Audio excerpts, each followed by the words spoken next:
Live from our hurricane headquarters with real-time analysis from some of the nation's top meteorologists, this is Tracking the Tropics, powered by Bose Electric.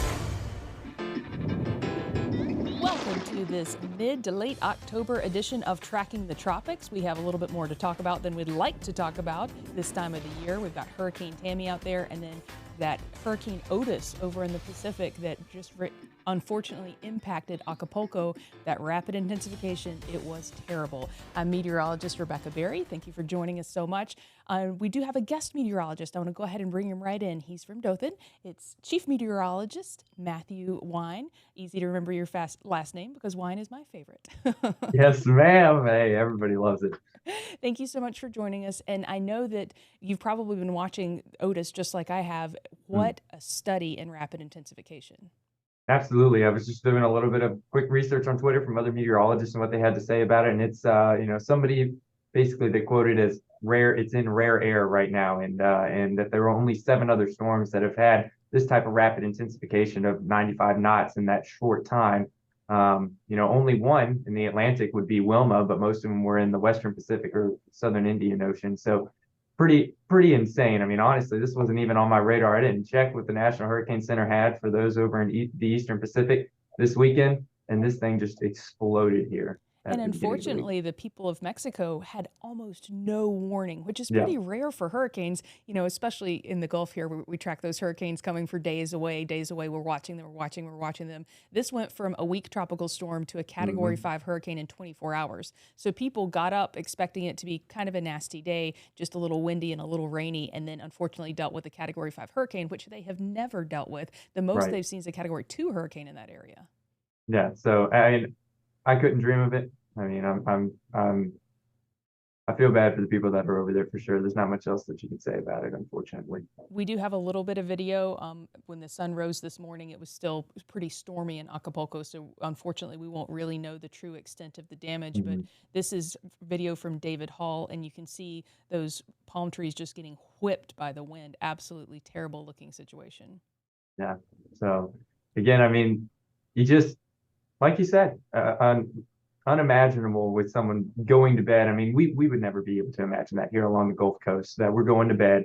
It's very typical to have a tropical storm anywhere along the Gulf Coast, and then all of a sudden it's a Cat 5. I mean, it's almost like a Hurricane Michael situation there for the Panhandle of Florida, but on steroids here, where truly there was no indication that it was going to be anything like this. And it does remind me of Andrew, because people went to bed thinking they were getting a Category 2 or possibly 3 storm in South Florida and woke up to a Category 5.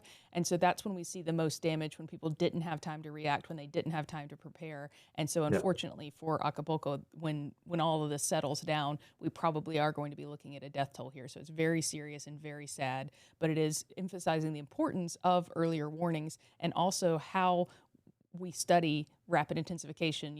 Hurricane Andrew kicked that off, 20 years ago-ish, but now it looks like with these pockets of warm water, that's certainly going to be something that we're looking a little bit more closely at. Yeah, and I think that you were hinting at it there. The biggest thing is that there's always going to be, you can't stop the destruction of a hurricane, but the death toll you can limit by getting people to evacuate. They had no time, no time to evacuate here, and that's going to be the saddest part of it all. And this storm actually fed off of a tiny pocket of warmer water. And so I pulled up the available ocean energy, and I'm going to go ahead and move that graphic over a little bit so that we can see off the coastline here. And so this is that little red area right by the coastline. That's what the hurricane got into and fed off of those warm waters. And it's not even as warm as the waters just to the south of Cuba. So if we do get a storm moving into that zone, it could be really rough out there. Yeah. So, again, intense situation, but glad that we, some people tried to give as much warning as they could. I saw a lot of meteorologists posting on Twitter trying to tell them get out, but it's not happening. No, I think it was a little too late, unfortunately. And so let's go ahead and move this graphic back over to the Atlantic and the Caribbean, because the sea surface temperatures have changed since the beginning of the season. At the beginning of the season, right there in the middle of the Atlantic, we were seeing those extremes and the high levels of heat. But now it looks like things are calming down just a little bit in the Atlantic. I'm still a little bit worried about that area to the south of Cuba, especially with the Central American gyre right there. It could be very easy to spin up a storm this late in the season. Yeah, and I saw some of the long range model runs trying to put something in there, hoping that that's not happening, considering that is the highest, energy content available here in the Northern Atlantic. It's going to be in the Caribbean. So I know that you and I and everyone else that has any interest along the Gulf Coast or the Eastern Seaboard, and down in the Caribbean too, that we're going to be watching that closely. Yes, and so also this is an interactive broadcast. If you're watching along and you have a question, you do have to use a hashtag so that we can see your question. And so the hashtags are hashtag Hey Matthew or hashtag Hey Rebecca. And if you use that hashtag at the beginning of your question, we'll be able to pull your question in, pop it up on screen, and then Matthew or I will be able to answer it. And we can kind of lead the discussion in something that you guys are interested in as you're watching. And it's not just Otis that's out there. Hurricane Tammy's out there too. And it did intensify into a Category 2 storm overnight. We got those maximum winds around 105 miles per hour. And it's moving to the northeast at 13 miles per hour. And Bermuda will be impacted, but that looks like that'll be about it as far as this storm goes. Yeah, I think so. And it's that cold front. I'm sure you guys have mentioned it for your viewers, but that cold front that's moving across the nation here soon, associated with the trough, and that trough is gonna, give it that nudge that it needs to get away from the eastern seaboard, push it back out into open water in the Atlantic. So looking forward to getting some fall air in here, but also to keep that thing further away from the U.S. Yes, so cold fronts are definitely our friend. And I feel like when you see those cold fronts lined up in the long-term forecast models 10, 15 days out, this time of the year, that's when you kind of think, okay, maybe we made it through hurricane season without getting a big one. That's kind of what I look for. But we do have a love-hate relationships with cold fronts here in Tampa, because if we do get a Gulf storm, that cold front it would have to be magical timing, but it's happened before. In fact, it happened in 1921 on this day. We had a hurricane push in because of a cold front. And so cold fronts do turn them into the west coast of Florida. So that's kind of the only unfortunate thing. And I hadn't seen a really good spaghetti model that looked like spaghetti in a while. We've had such good consensus on storms this year. The models just all agreed on where they were going. And so I just had to show this one for fun, because I feel like 15 years ago, they all look like this. Yeah, this is as uncertain as it gets when it comes to spaghetti models. If I didn't have as much certainty as I did in the trough that's moving across the country, then I'd look at this with a little bit more fear in my eyes. But yeah, this looks like true spaghetti on here. Yeah, and so I would never show this on air because No. people do get concerned. They like to pick out the one that's headed straight for them and get worried about it. We're not worried about Yep. this storm. I just hadn't seen a really good spaghetti forecast like this in a while, because the science has gotten so good, the models have gotten so good. Tammy is a little bit unique. It's been a hurricane for 5 days. That's the most days for a storm named after Interesting. October 17th since Hurricane Epsilon, which was in 2020. That's when we had to move into the Greek alphabet. Well, you guys are quick with the facts here. I love that.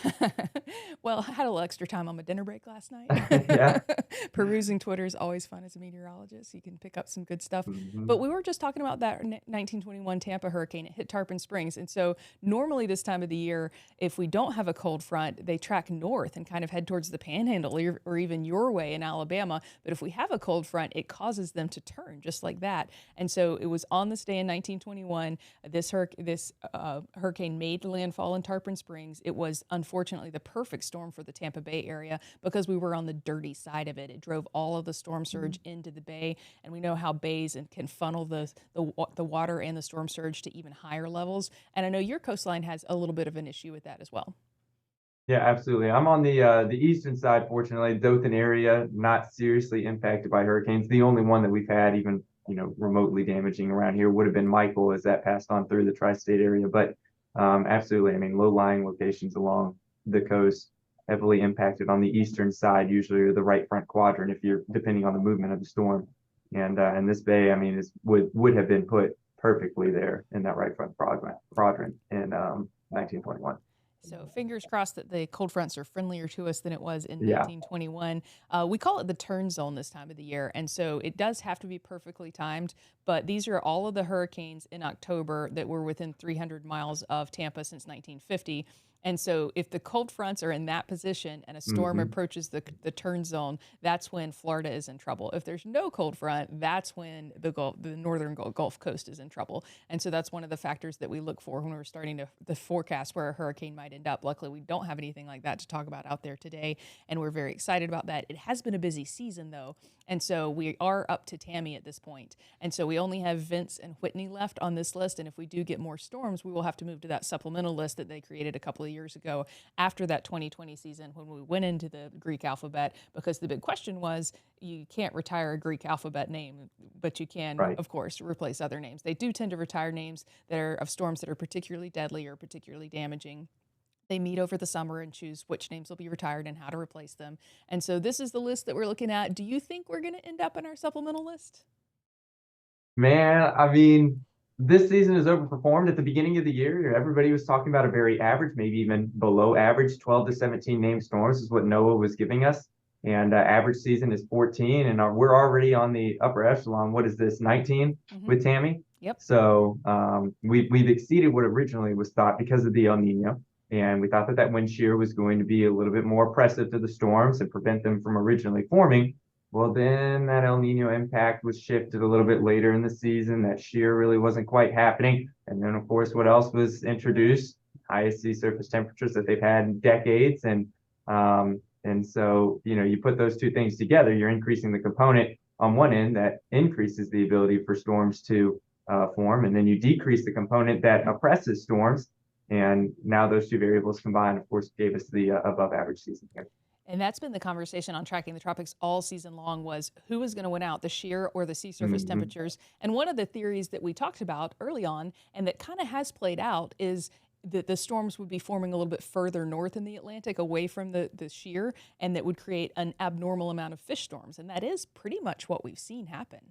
Now, how many landfalling was it? Idalia and Harold for sure. I remember landfalling systems here in the U.S. And that's about it. We had a couple that made their way up north and kind of got pulled into a low pressure system there, but it wasn't a true classic hurricane landfall.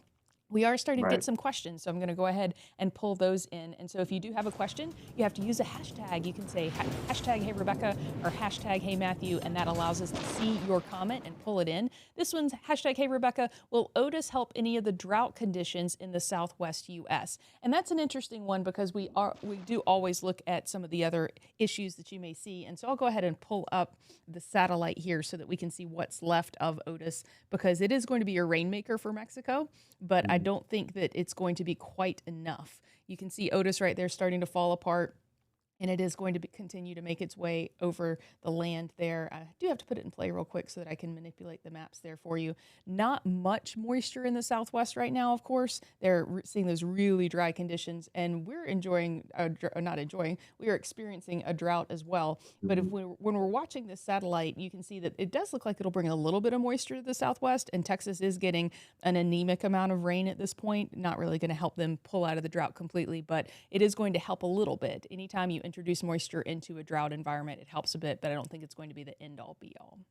No, yeah, I don't think it's going to be a big thing for Arizona, New Mexico. Most likely, I think it'll be Texas, like you were saying, that's going to get the rain out of this one, if anybody. And obviously, they just had Norma roll on through, the remnants of Norma helping give them the rain. I think partially what they're seeing right now associated with that.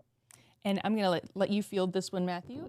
It's hashtag Hey Rebecca. Going on a cruise next week. How will Tammy impact the Bahamas and Nassau? Man, cruise lines are good at driving around hurricanes. Yeah, well, if you were to look at the spaghetti plots, you'd have no idea what's going to be happening here. But as we mentioned earlier, feeling pretty confident with that trough that's moving across the U.S. right now, should be sweeping this thing out of here. So the Bahamas, much further southwest of Bermuda.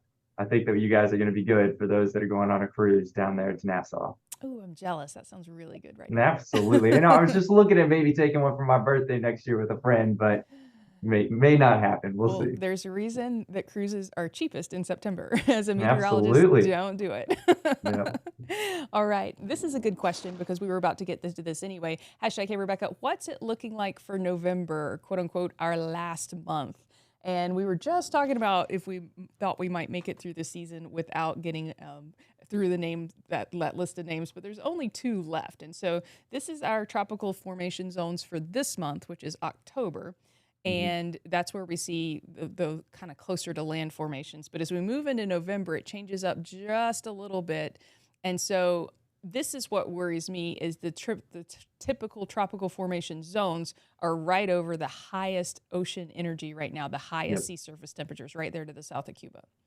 Yeah, down there in the Caribbean. So this is historically, climatologically, where we see most of them is down in the Caribbean, through the straits there out to the Atlantic Ocean. and exactly that map that you had pulled up earlier. Highest available energy right there in the Caribbean.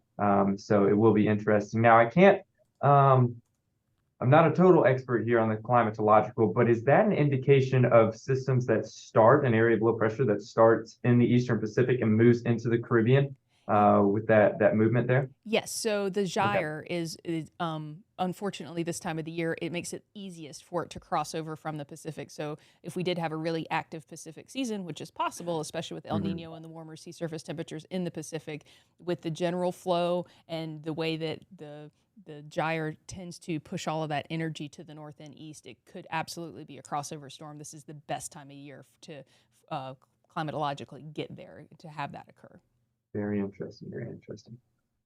All right, let's go ahead and move right along. Let's talk about the season because this has been an unusual season, just like Matthew referenced earlier. We had that kind of hard start, and then the shear did back it down just a little bit. We had all of the fish storms. And so I'm interested to see if we start to update these seasonal averages and update the formation zones, if we are able to parcel out some of the information we have so that we can better use it in El Nino years. Do we have more fish storms? That sort of direction I think that the science could head to help us explain a little bit more what we can expect per season.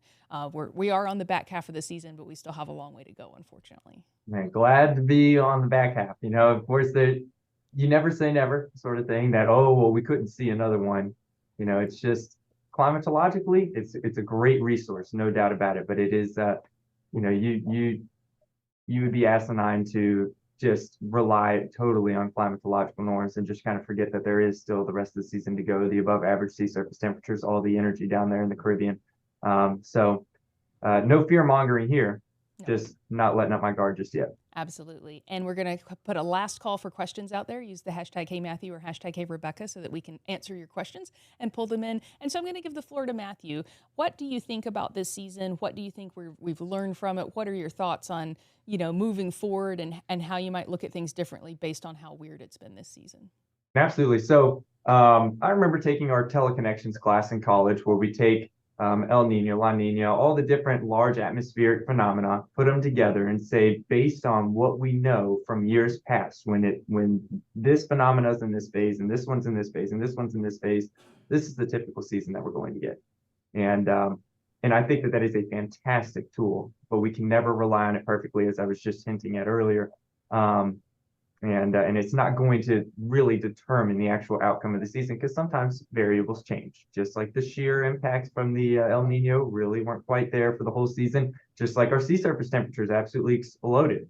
And I'm not saying that it was impossible to forecast that or know that necessarily ahead of time, but it was of greater impact than I think a lot were expecting. So I think that's one takeaway for me personally. I'm early in my career. I enjoy seeing the climatological data that people put out there and say this is what we can expect, but also in the back of my mind knowing that that's not gospel truth. It's not how the season's going to play out every single time. The other thing, and I'm going to spin this off in a different direction, is, and I mentioned this last year when I was on the podcast with you guys, I love that people turn and tune in to their local meteorologist or the experts and stay away from those that are on the internet putting out their own stories and things like that. If everybody remembers the Category 6 hurricane girl, that was insane. It's such an insane part of this season. And I think Idalia was around that time. Obviously, it was not where she said it was going to be, and it didn't make landfall at the intensity that she was saying it was going to happen. But that was like verification for her. She was like, well, it could have been. It's like, well, it didn't. No one's ever going to perfectly forecast something like that 2 or 3 weeks out in advance, like she was spitting out. And it just so happened that a hurricane did form during that time frame, but nowhere remotely close to where she was saying. No, and I think that when I'm explaining to my friends who follow some of the more bombastic non-meteorologists online, my frustration with it is that there are checks and balances to professional meteorologists. We have a responsibility to not fearmonger, to give the most accurate information, to not put out information that's so uncertain at this point, too far in advance that these people don't have. They don't have that threshold. There's no consequences if they say there's going to be a Category 9 hurricane making landfall in Tampa, Florida on April 9th. There's no checks and balances. And so I share my frustration with my friends to help add that context and add that perspective. You know, you and I have given our lives to trying to give people the most accurate weather forecast we can every day for their everyday lives, and then in an emergency situation to potentially save their lives. And so I think people like you and I are extra frustrated with the amount of attention and inaccuracy with those sorts of situations. She literally profited off of what is genuine fake news there. I remember she took her videos and made it subscription only, and you had to pay for it. People were paying for it, and it's like, why? Dude, if you didn't already learn that she was wrong, why would you trust her with the rest of the stuff? So anyway, last year I talked about it, that you have got to turn to your trusted local meteorologist or the professionals and for their opinions and their hopefully factual forecasts and predictions, as opposed to any, old Joe out there that can just spit out whatever they want and nobody in their life is going to hold them accountable. Yes, and so thank you so much for bringing up that point. It's always a good reminder, and Tracking the Tropics is always a good source for great information. Absolutely. We rely on the power of our meteorologists across the Next Star Nation. Thank you so much for joining us, Matthew. We really appreciate your insight. Thank you for having me, Rebecca. All right, we are going to wrap up this episode of Tracking the Tropics. Unfortunately, we are probably going to be hearing worse information out of what happened with Hurricane Otis, and so we will keep you updated with what we hear about that. And as always, we'll be live here next Wednesday at 12:30. Every Wednesday during hurricane season, we are here on Tracking the Tropics. And if any named storms form that you need to be worried about, we will fire up Tracking the Tropics and go live there as well. You can also watch it on WFLA.tv and TrackingTheTropics.tv. And if you love podcasts, you can find us on your favorite podcasts. And we also have some great sleeper episodes, especially when it's quiet. We get really nerdy and we dive down into the science, and those are some fun episodes to go back and watch. But from all of us here at WFLA, Next Star Nation, and Tracking the Tropics, thank you so much for joining us. Find Tracking the Tropics on these platforms. And for storm updates, the latest models, and helpful resources, visit TrackingTheTropics.tv.